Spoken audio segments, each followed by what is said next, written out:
इसको लेकर के मजदूर वर्ग की यूनिटी किसान मजदूरों के साथ दोस्ती करते हुए महापड़ाव का कार्यक्रम दिल्ली से फेडरेशन से लेकर के और 10 सेंट्रल ट्रेड यूनियनों ने इसको घोषित किया है, जिसमें इंटेक, एचएमएस, बीएमएस को छोड़ करके सारे ट्रेड यूनियन राष्ट्रीय हैं। और ये एक महापड़ाव का कार्यक्रम हम लोगों ने झारखंड में तय किया है संयुक्त रूप से कि धनबाद में 9 तारीख को होगा उधर साइड से, और हम लोग दूसरा जो हम लोग करेंगे वो करेंगे राज्यपाल के सामने 10 तारीख को। मतलब 2 दिनों का, कहीं कहीं 3 दिनों का भी महापड़ाव होगा। इस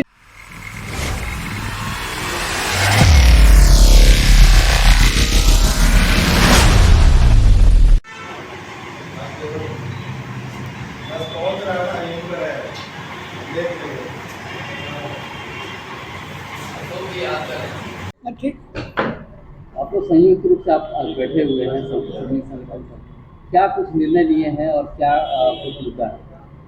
सबसे पहले ये देश भर में 9 और 10 को कार्यक्रम होगा, सभी राजधानी के पट्टी पर, जिला पर, सभी जगह होगा। लेकिन राजधानी में, हर राज्य की राजधानी में विशेष कार्यक्रम भी किया गया है, मजदूरों का महापड़ाव।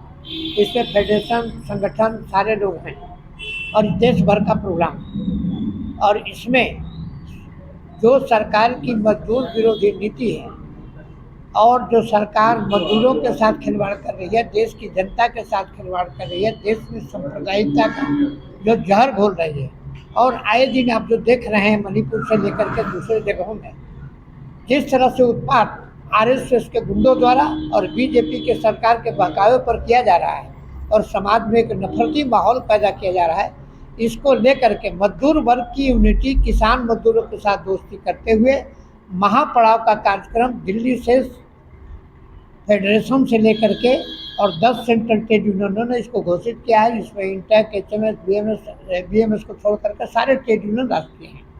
और ये एक महापड़ाव का कार्यक्रम हम लोगों ने झारखंड में तय किया है संयुक्त रूप से कि धनबाद में 9 तारीख को होगा उधर साइड से, और हम लोग दूसरा जो हम लोग करेंगे वो करेंगे राज्यपाल के सामने 10 तारीख को।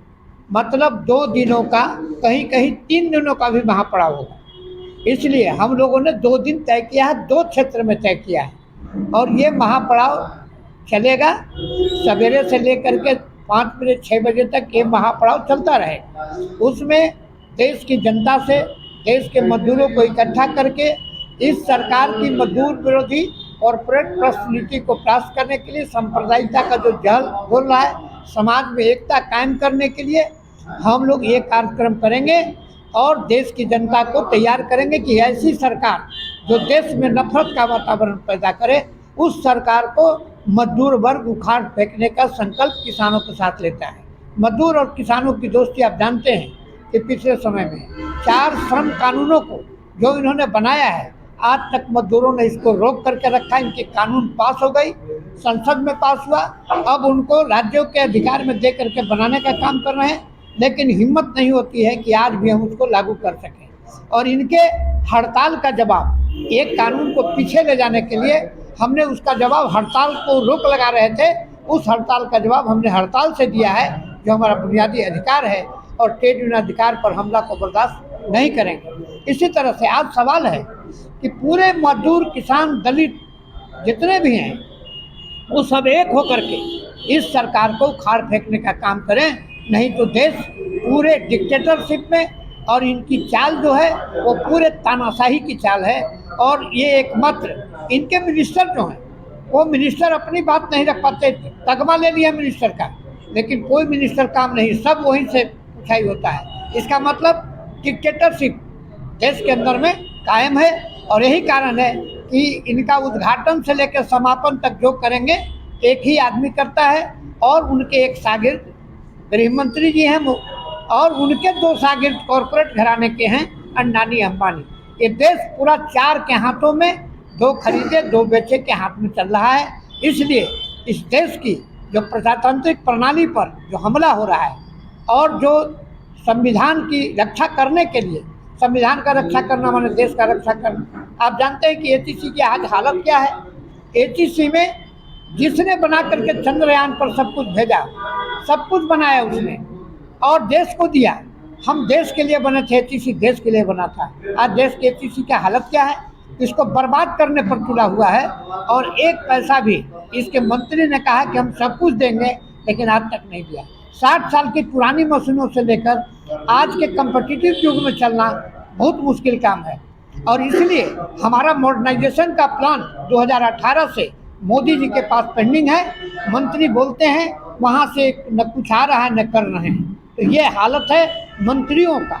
और इस तरह से पूरे देश के अंदर में इनका जो शासन है, एक ये अधिनायकवाद का है, डिक्टेटरशिप का है। और इस डिक्टेटरशिप को प्रजातंत्र, जब डिक्टेटरशिप होता है तो प्रजातंत्र पर हमला करता है। इसलिए प्रजातांत्रिक प्रणाली के सारी चीज़ों को ध्वस्त करके सब अपने में कंसंट्रेट करा। इसलिए इस सत्ता को उखाड़ फेंकने के लिए, और मजदूर वर्ग और किसान काफ़ी कॉन्शस वर्ग है, यही समाज के अंदर में एक आंदोलन की रूपरेखा तय करके धीरे धीरे हम उसको जाएंगे और हम कार्यक्रम को आगे बढ़ाते जाएंगे।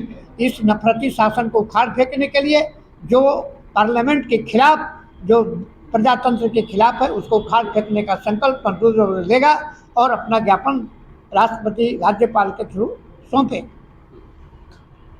तैयारी कर रहे हैं, देश कांग्रेस की क्या कुछ कहना है?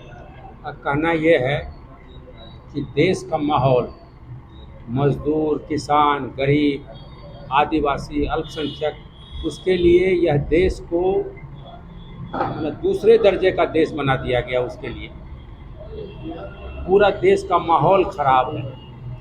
आप देखा होगा कि मध्य प्रदेश में एक आदिवासी नौजवान के माथे और चेहरे पर पेशाब किया जा रहा था और वो आदिवासी प्रतिकार नहीं कर पाया, वो हट नहीं पाया, पैरालाइज हो गया। ये मोदी सरकार पूरे देश के मजदूर, किसानों, गरीब और सबको पैरालाइज करना चाहती है। जो वो बोले वो सही है। मणिपुर में एक सैनिक की पत्नी का नंगा करके उसका जुलूस निकाला जाता है, उसके ऐसे उसके बदन पर ऐसे हाथ फेरा जाता है कि मत पूछिए। और पूरा देश जो है वो गुस्से में है और ये सरकार बेशर्म है।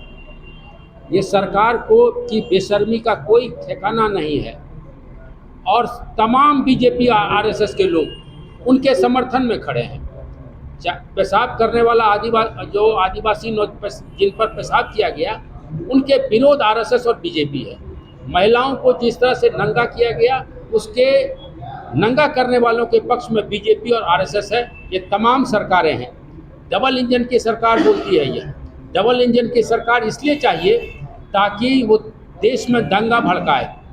गुजरात पार्ट 2 हम देखा मणिपुर में, गुजरात पार्ट 2 हमने देखा ये हरियाणा में जिस तरह से हो रहा है।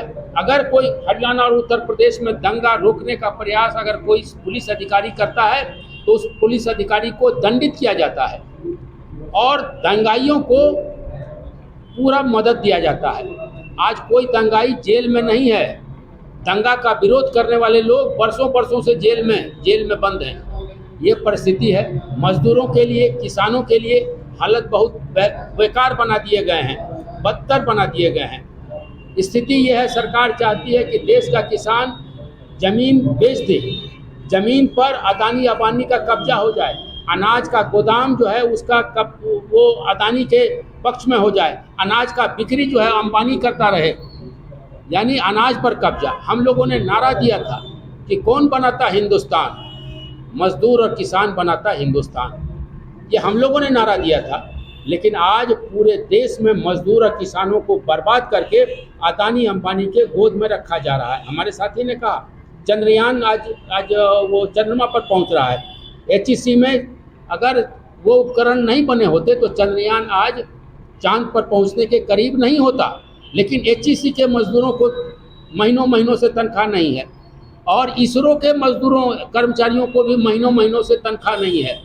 ये सरकार अपनी वाहवाही, काम हमारा और वाहवाही वो ले। स्थिति ये पैदा हो गई कि नाली से लेकर के रेल और हवाई अड्डा तक का उद्घाटन करेंगे एक ही आदमी। मैं बता रहा हूँ, उन्हीं के लिए मैं महापड़ाव हम लोगों ने तय किया है इन चीज़ों के विरोध के लिए। कि ये जो सरकार में चल रही है, सरकार मजदूरों, किसानों, छात्रों, नौजवानों, महिलाओं के खिलाफ है। उसके खिलाफ हम लोगों ने महापड़ाव का तैयारी किया है और यह तैयारी हम और कार्यक्रम हम 2024 तक ले जाएंगे, ताकि हम देखेंगे कि मोदी सरकार दोबारा शासन में ना आ पाए। इसको हराने के लिए हम तमाम लोगों को मदद करेंगे जो इसको हरा सकते हैं।